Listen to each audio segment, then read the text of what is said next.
Pois bem, gente, estamos aí no item 25, que vai terminar o período de transição para a gente entrar no período secundário.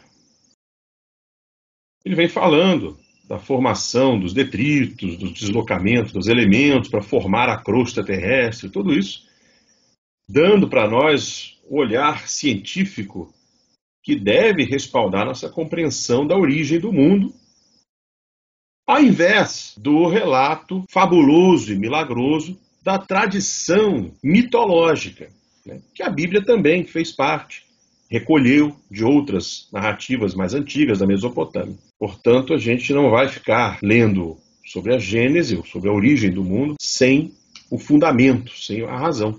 Mas é justamente pela razão, como Kardec frisa bastante, quanto mais conhecemos as leis da natureza pela ciência, isso mais reforça que essas leis são imutáveis, né, e dá filosoficamente respaldo para pensar num Deus sábio por trás de toda a realidade. Não aquele Deus antropomórfico, como está relatado na Bíblia literalmente, mas um Deus filosoficamente, metafisicamente elaborado pela razão humana, a fonte do ser, a causa de todas as coisas, como diz o Livro dos Espíritos. Então, diz aí no item 25, que é na edição, na quinta, né? O 27, que tem a diferença de numeração de uma edição para outra. A gente está seguindo a quarta, que foi a que Kardec deixou por último, antes do seu desencarne. Na minha tradução, os restos fósseis da vegetação poderosa dessa época, se encontrando hoje sob os gelos das terras polares, tão bem quanto da zona tórrida, disso é preciso concluir que, uma vez que a vegetação era uniforme, a temperatura devia sê-lo igualmente.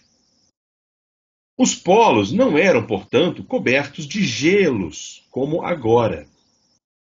É que então a Terra tirava seu calor de si mesma, do fogo central que aquecia de uma maneira igual toda a camada sólida, ainda pouco espessa. Esse calor era bem superior ao que podiam dar os raios solares, enfraquecidos, aliás, pela densidade da atmosfera. Mais tarde somente, quando o calor central não pôde exercer sobre a superfície exterior do globo, senão uma ação fraca ou nula, o do Sol se tornou preponderante e as regiões polares, não recebendo senão raios oblíquos, dando pouquíssimo calor, se cobriram de gelo. Compreende-se que na época de que falamos, e ainda longo tempo após, o gelo era desconhecido sobre a Terra. Esse período deveu ser muito longo, a julgar pelo número e pela espessura das camadas ulíferas. Depois tem uma nota na Baía de Fundy, Nova Escócia, né? O Sr. Lyell encontrou sobre uma espessura de hulha de 400 metros 68 níveis diferentes, apresentando os traços evidentes de vários solos de florestas, cujos troncos de árvores estavam ainda guarnecidos de suas raízes. Ele cita aí Louis Figuier. Supondo apenas 1000 anos para a formação de cada um desses níveis, seriam já 68.000 anos só para essa camada ulífera. O que esse item está nos explicando? Né? Basicamente que a fonte de calor foi modificada com o tempo.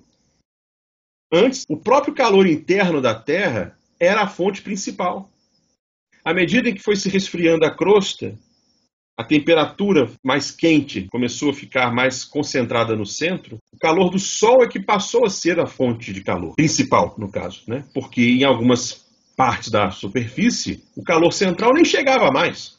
Como hoje não chega, você não sente o chão quente, não tem temperatura muito elevada na superfície da Terra vinda de dentro, a não ser em algumas partes onde tem ali vulcões mais superficiais. Dado isso, o gelo aparece, porque havendo resfriamento da superfície, o gelo consegue se depositar. Antes desse resfriamento não tinha gelo na Terra.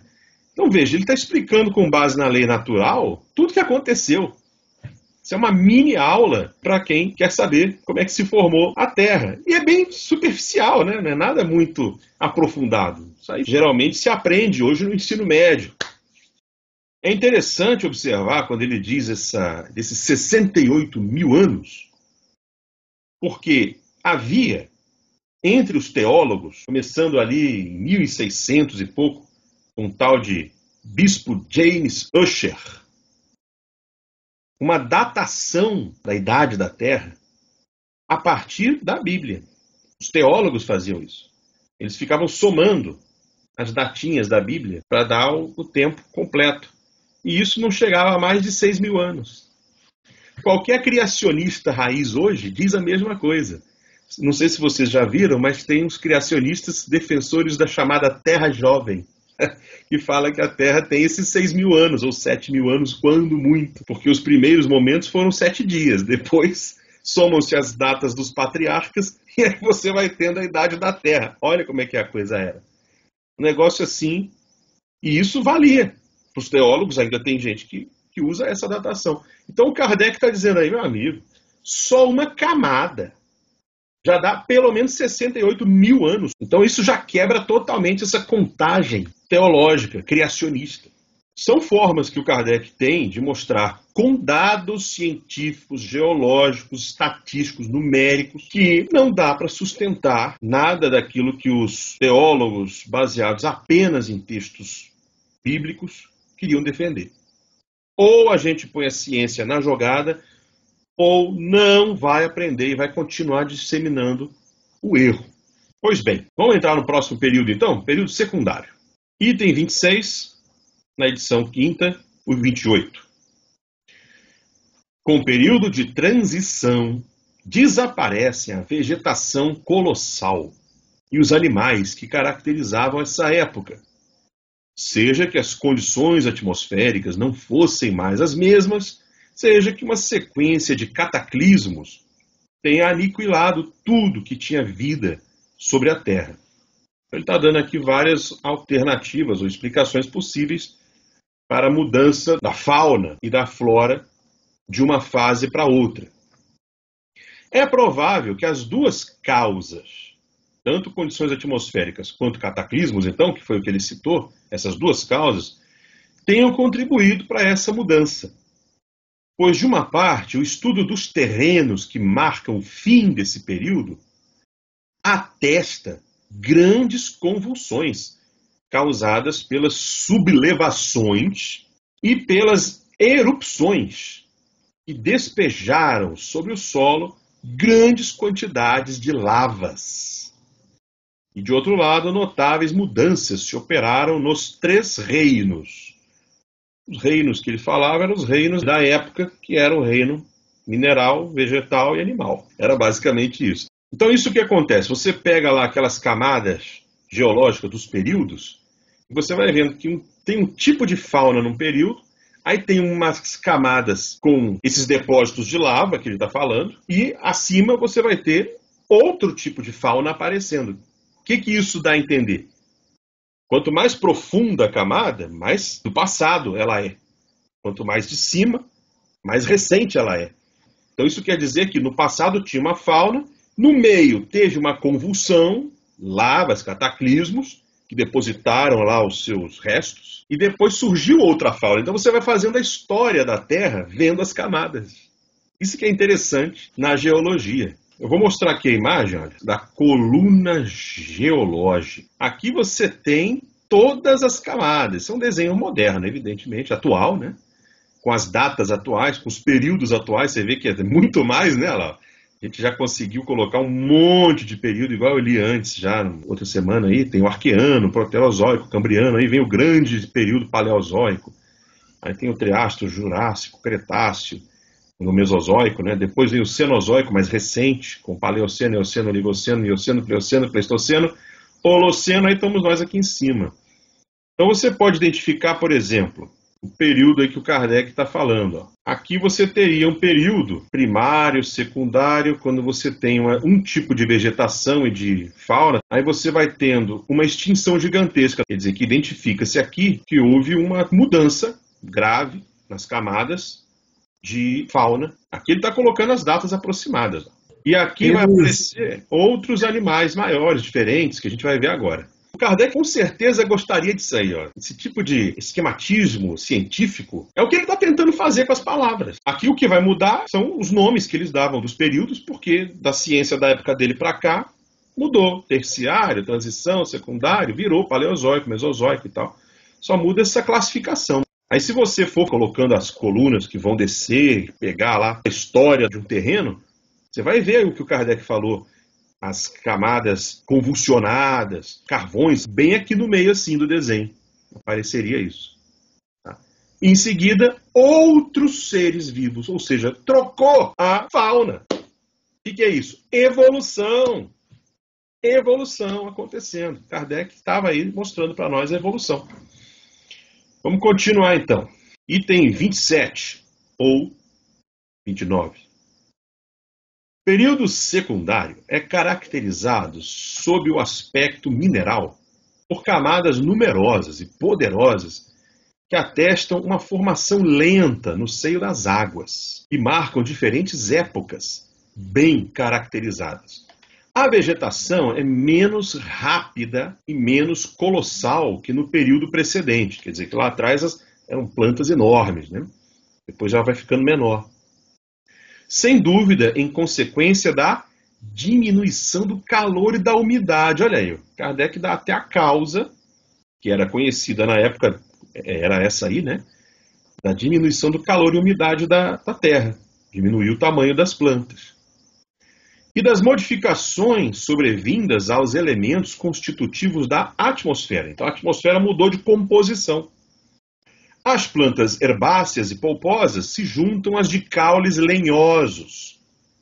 E as primeiras árvores propriamente ditas. Então aqui ele falou do mineral e do vegetal. Próximo item, 28. Os animais são ainda aquáticos, ou quando muito anfíbios. Já estão transicionando ali, né, para a terra. A vida animal sobre a terra faz pouco progresso. Uma prodigiosa quantidade de animais, de conchas, se desenvolve no seio dos mares, em consequência da formação das matérias calcáreas. Novos peixes de uma organização mais aperfeiçoada que no período precedente tomam nascimento. Vêm-se aparecer os primeiros cetáceos. Os animais mais característicos dessa época são os répteis monstruosos, entre os quais se notam. Então vamos dar uma pausa aqui. Então está aqui a coluna geológica. O que dá para perceber? Dá para perceber que ele está mostrando a passagem desse período aqui, ó, paleozoico para esse mesozoico, onde você começa a ter os grandes répteis monstruosos, que são os dinossauros, né?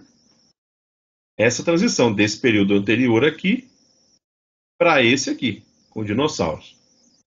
Onde você vai ter as subdivisões do Triássico, Jurássico, Cretáceo. Só que ia até mais longe um pouco. Porque pelo que ele está mostrando, isso ia até o Cetáceo. Na classificação dele, a coluna era um pouco mais extensa. Vamos lá então para os exemplos. O ictiosauro.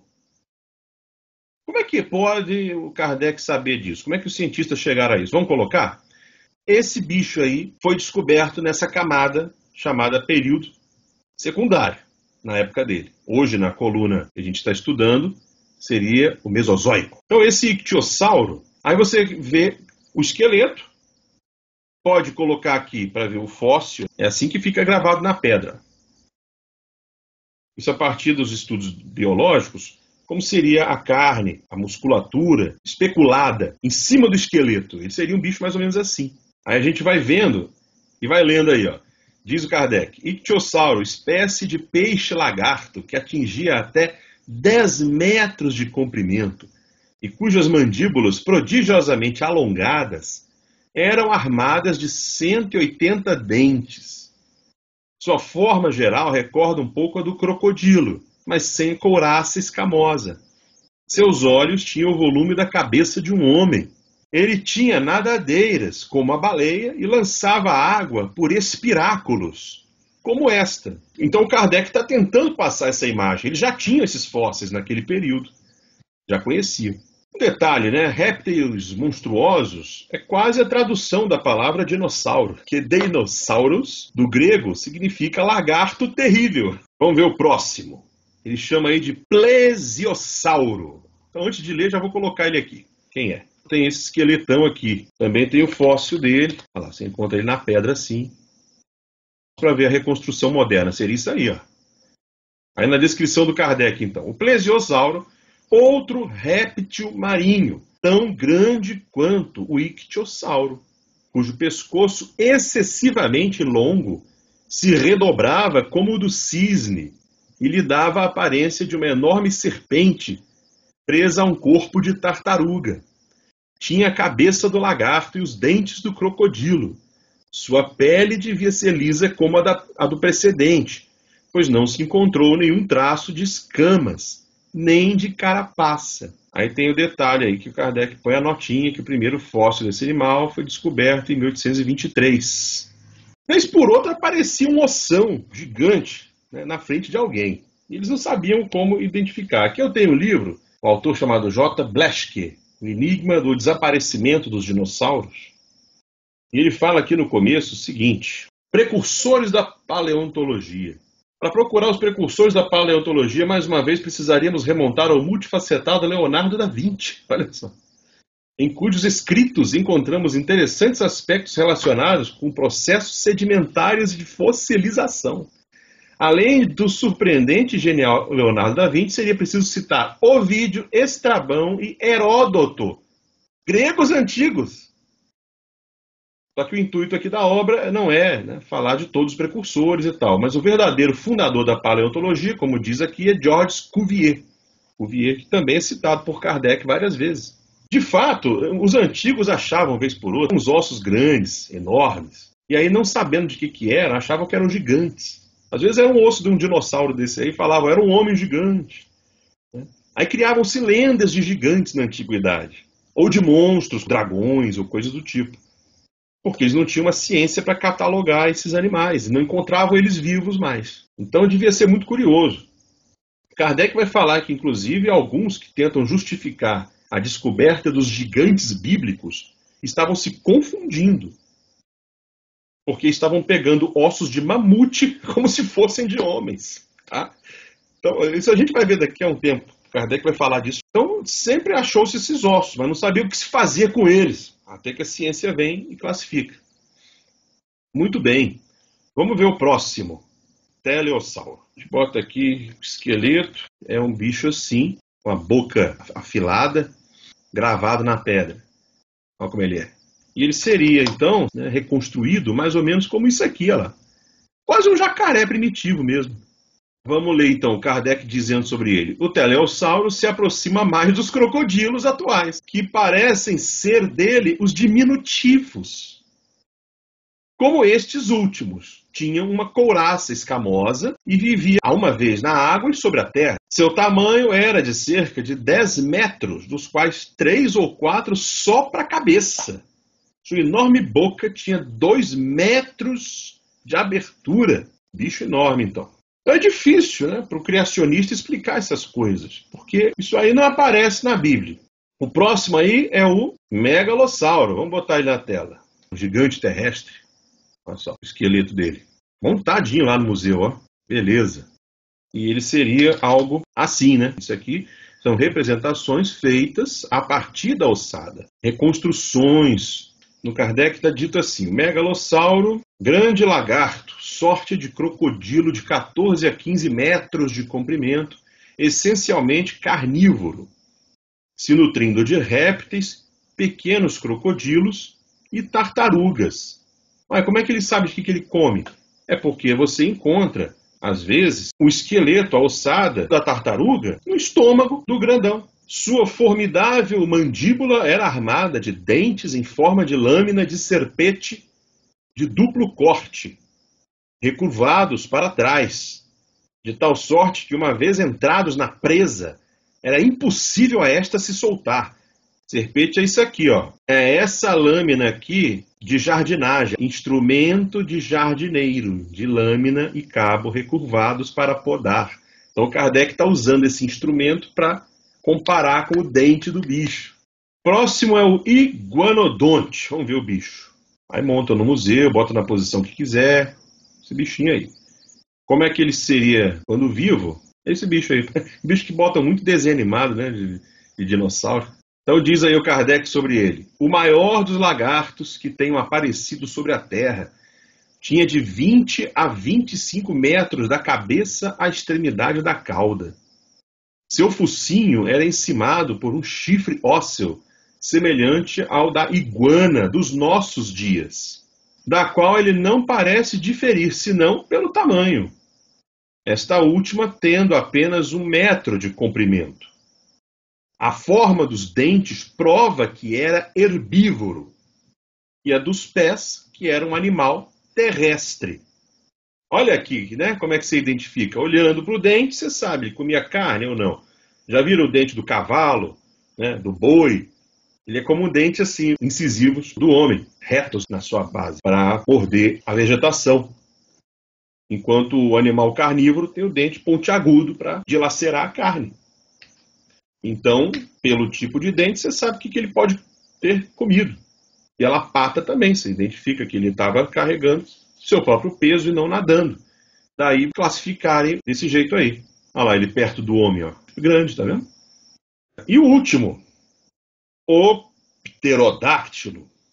Então você encontra ele gravado na pedra, você encontra os ossos, o pessoal monta ele nos museus, olha lá. Hoje em dia está tudo bem confirmado. Ele seria, né, especula-se mais ou menos assim, né? Membranas que formam asas. O que Kardec diz dele? O pterodáctilo, animal bizarro, da grandeza de um cisne, tendo ao mesmo tempo do réptil pelo corpo, do pássaro pela cabeça, do morcego pela membrana carnuda, que ligava seus dedos de um prodigioso comprimento, e lhe servia de paraquedas quando se precipitava sobre sua presa do alto de uma árvore ou de um rochedo. Então você vê aí que no tempo dele tinham achado só espécies menores e que depois a gente já achou exemplares bem maiores. Não tinha bico córneo como as aves, mas os ossos das mandíbulas, tão longos quanto a metade do corpo e guarnecidos de dentes, se terminavam em ponta, como um bico. Então tá aí, fez parte da evolução. Isso é Kardec dando um resuminho da evolução para nós, do tempo dos dinossauros. E aí você fica na questão, né? E agora? Como é que o teólogo vai explicar isso aí? Milagre de Deus? Para quê? Extinguiu depois? E tal. E vem um monte de questões na cabeça daquele que quer a resposta mitológica, a resposta religiosa e refletida.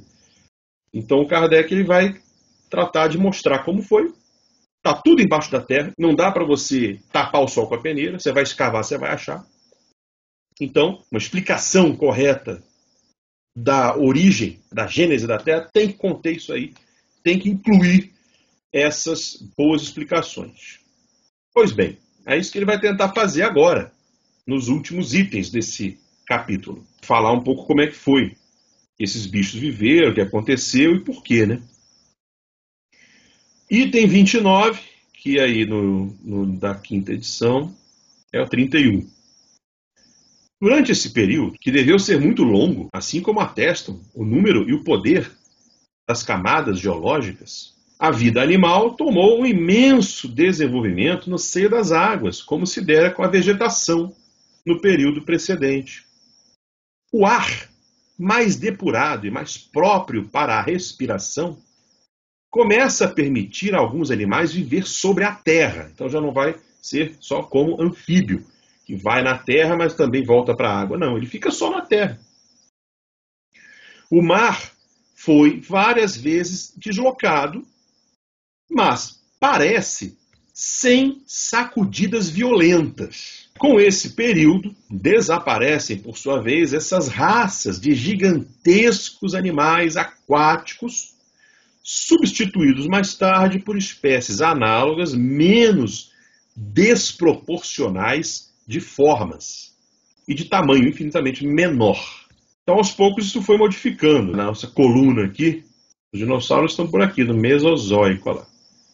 Aí vai ter outras grandes extinções. Ele até botou aqui um pterodáctilo. né? Para mostrar que é desse período aqui. Cretáceo, Jurássico, Triássico. Número 30. E último item do período secundário, que é o 32 na quinta edição.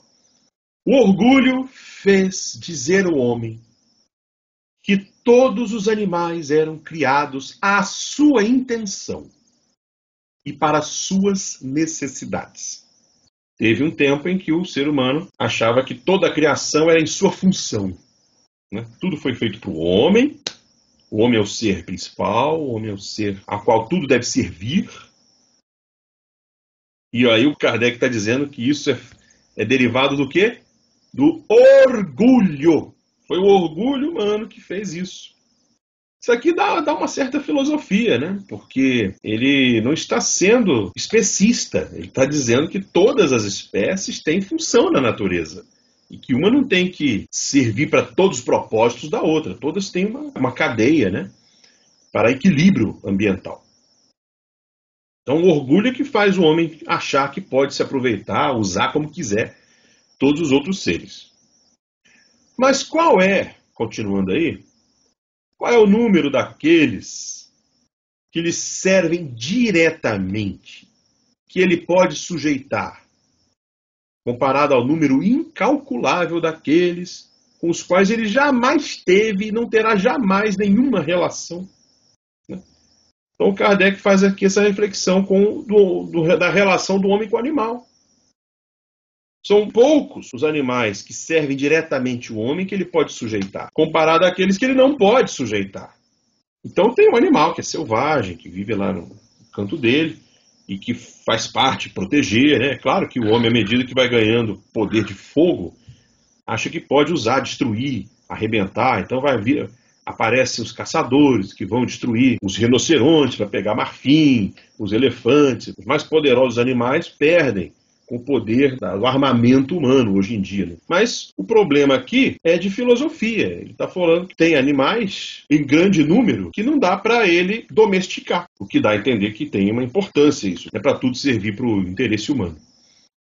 Como sustentar uma semelhante tese em presença dessas inumeráveis espécies que sozinhas povoaram a Terra? Milhares e milhares de séculos antes que ele mesmo a ela viesse e que desapareceram. Então o homem não teve nem contato com um monte de animais que já se extinguiram. Então como é que podem ter sido feitos em função do homem? Se nem homem tinha. Né? Pode-se dizer que elas foram criadas em seu proveito? Não, né? A pergunta é retórica. Aí o homem, né, egoísta, dá um jeito de usar até o resto. Mas aí você está usando a matéria do bicho, não é o bicho em si, né? Quer dizer, não teve contato com o animal em si, só com os restos dele. Mas se pensar bem, daqui uns milhões de anos, nós também viramos petróleo e vamos usar, né? Será? Pois é. Porque, no fundo, ele está falando de você sujeitar o animal enquanto animal vivo ali, né? Atuando, comendo, vivendo, e não o resto mortal. Para dar uma função, vamos dizer, ecológica para ele, né? Enquanto vivo, na cadeia alimentar, no equilíbrio ambiental. Entretanto, essas espécies tinham todas sua razão de ser, sua utilidade, não diz aí? Deus não pôde criá-las por um capricho da sua vontade e para se dar o prazer de aniquilá-las. Pois todas tinham a vida, instintos, o sentimento da dor e do bem-estar. Então, já afasta aqui o pensamento mítico, antropomórfico de um Deus que cria por capricho para depois brincar de destruir. Não tem isso. Para qual objetivo ele as fez? As fez, as espécies. Esse objetivo deve ser soberanamente sábio. Ele está usando aqui o atributo filosófico de Deus, né, de sabedoria. Embora não o compreendamos ainda. Nós não compreendamos. Talvez um dia será dado ao homem conhecê-lo para confundir o seu orgulho Então Kardec dá mais uma rasteira no orgulho humano aqui. Mas enquanto isso, quanto as ideias se engrandecem em presença desses horizontes novos, nos quais lhe é permitido agora mergulhar os olhares, e que desenrolam diante dele o espetáculo imponente dessa criação. Tão majestosa em sua lentidão, porque é lento o processo, né? Não é um negócio assim de 7 dias com Deus fazendo plim, suja a galinha, plim, sujo... Não. Tão majestosa em sua lentidão, tão admirável em sua previdência, tão pontual, tão precisa e tão invariável em seus resultados. Então veja, aqui ele está colocando o seguinte, que às vezes você pode não entender o objetivo, né, de certos seres da criação. E tudo bem, tudo bem. A ciência, na verdade, ela não procura o objetivo, ela procura a descrição. Ela visa o como, não necessariamente o porquê. O porquê é mais para o campo da filosofia. Ela diz como a gravidade funciona, não por que foi criada a gravidade ou coisa do tipo. Então, para o pensamento científico, basta compreender como é que foi. Agora, é claro que vem a questão na mente do filósofo do porquê. Aí entram essas reflexões aí que o Kardec está propondo. E que ele não tenta resolver. Ele não tenta fechar e dizer, eu sei o objetivo de ter criado o dinossauro. Não. Nós podemos usar a ciência e falar, olha, esse dinossauro apareceu por lei de evolução, que fez surgir uma série de animais diferenciados e que acabou, pelas ramificações morfológicas, biológicas, a desembocar no que temos hoje aí na Terra. Então foram ancestrais apenas, evolutivos. Isso já deveria responder. Agora é lamentável, e eu vou colocar aqui para vocês, a resposta que certos autores do movimento espírita, autores espirituais, tá, tentam trazer para os dinossauros. Livrinhos como A Caminho da Luz, conhecem? Que tem erros crassos em astronomia, por exemplo, quando falam da origem do sistema solar, da galáxia. Quando falam de Capela. Comete também erros horríveis e bem distantes do que Kardec escreve aqui sobre dinossauros. Mas A Caminho da Luz vai falar que os dinossauros foram criados porque eles eram testes teratológicos. As criaturas teratológicas eram testes que os espíritos faziam para poder permitir que os seres mais aprimorados viessem a habitar a Terra. Então fizeram essas aberrações. Depois que vocês viram toda essa aula de Kardec sobre dinossauros, eu quero que vocês vejam o nível de baboseira que vai vir aqui agora. É desse jeito mesmo. Na tela, ó. Isso aqui, A Caminho da Luz, capítulo 2. Emmanuel. Olha lá. Por que eu vou terminar com isso? Para a gente poder saber como não pensar, né? A vida organizada, a construção celular, ele começa a explicar como é que veio os habitantes da Terra, lá, como é que foi a elaboração das formas, tá vendo os títulos? Ó? Como é que foram as formas intermediárias da natureza, tá? Ou seja, ele está querendo substituir o que o Kardec já explicou, gente. Já está no texto da Gênese.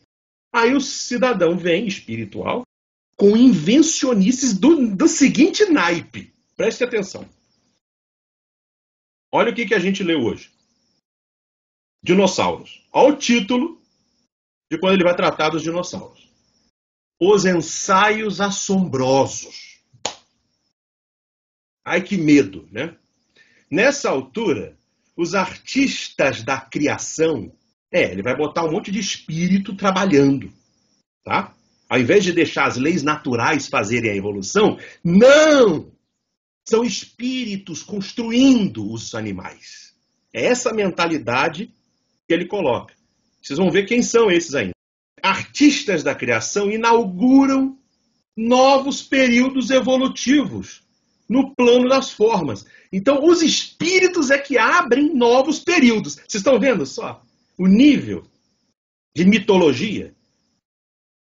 É como se naquela coluna de geologia que eu mostrei, cada novo período fosse os espíritos que inaugurassem.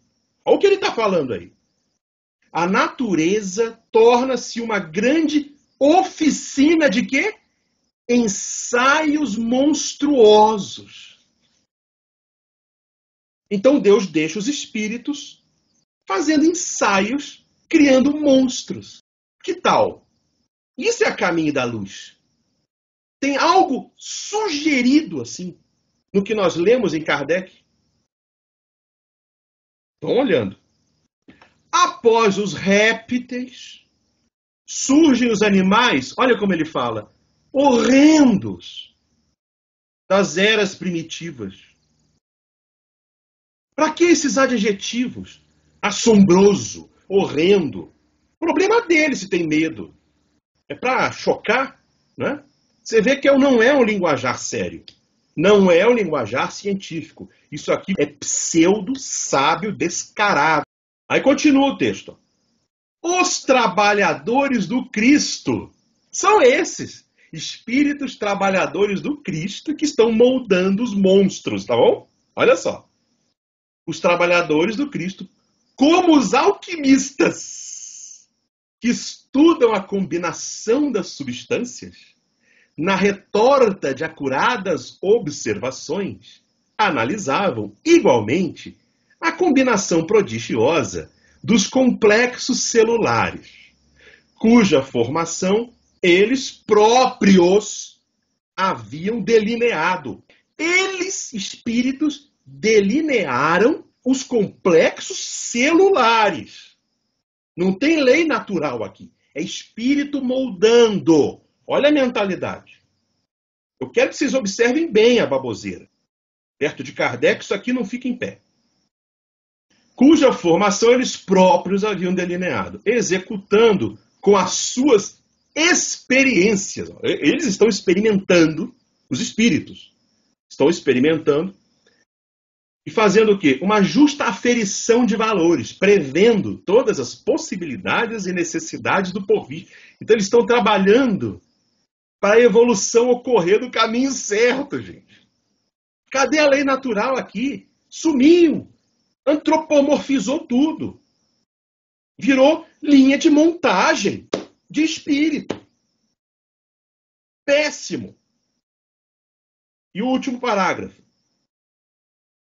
Todas as arestas foram eliminadas. Que arestas? Órgãos vestigiais? De que ele está falando? Ele não explica. Ele é anticientífico. Aplainaram-se dificuldades e realizaram-se novas conquistas. Vai ver se um biólogo concorda com isso. A máquina celular foi aperfeiçoada no limite do possível, em face das leis físicas do globo. Ué, se tem lei física, para que espírito experimentar, então? Os tipos adequados à Terra foram consumados em todos os reinos da natureza. Então não é só dinossauro, eles estavam fazendo todos os reinos da natureza. Eliminando-se os frutos teratológicos, igual eu falei, foi daí que eu tirei a palavra. O que é teratológico? Monstruoso. Fruto monstruoso. Dinossauro. Estranhos. Do laboratório das suas perseverantes, o quê? Experiências.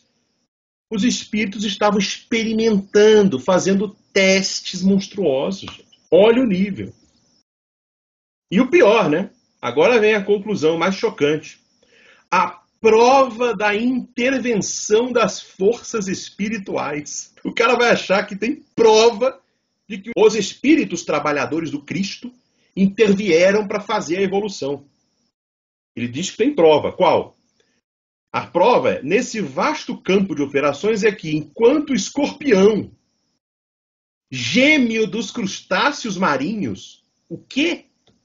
Conserva até hoje, de modo geral, a forma primitiva, os animais monstruosos das épocas remotas que lhe foram posteriores desapareceram para sempre da fauna terrestre. A extinção dos dinossauros, então, é a prova de que espíritos estavam testando, guardando os museus do mundo, as interessantes reminiscências das suas formas atormentadas. Ah, os dinossauros, então, eram atormentados. Tá? Eu quero saber uma relação entre esse tipo de abordagem e Kardec. Porque eu não vejo nenhuma. Tá aí. Então, gente, eu queria trazer isso para vocês verem nitidamente o porquê da gente ser obrigado, se quiser ser um espírita sério, a focar em Kardec. O que esse tipo de discurso faz com a cabeça da gente? Eu li isso aqui. Mais de década atrás eu li esse A Caminho da Luz e ficava, nossa, imaginando os espíritos trabalhando, fazendo dinossauro, até ficar uma forminha bonitinha. E com isso eu estava negligenciando a lei de evolução que Kardec explicou na Gênese, muito antes. E é o que o movimento espírita hoje lê. Ao invés da Gênese, que não se estuda, vai se estudar A Caminho da Luz. Deturpação do pensamento. Kardec, mais à frente, a gente vai ver, né? Quando ele falar um pouco da evolução na Terra, e também o Gabriel Delany, a evolução anímica, aprofunda um pouco. Aí é outra coisa, aí é uma clareza muito grande, né? Como é que o próprio espírito vai elaborando pela sua encarnação ali as formas. Isso sim, isso tem a ver com a visão espírita. Acho que serviu para a gente ver bem a diferença, né, entre o pensamento kardeciano, né, e o pensamento pseudo-sábio. E a gente conseguiu entender um pouco mais o que Kardec quer que a gente saiba ao explicar a origem do mundo. Não pode negligenciar nada que a ciência traz. E não pode colocar a intervenção sobrenatural no lugar da lei natural, de maneira nenhuma, né? Como faz esse livro que a gente acabou de ver aqui. Espero que tenham gostado do estudo. Até a próxima!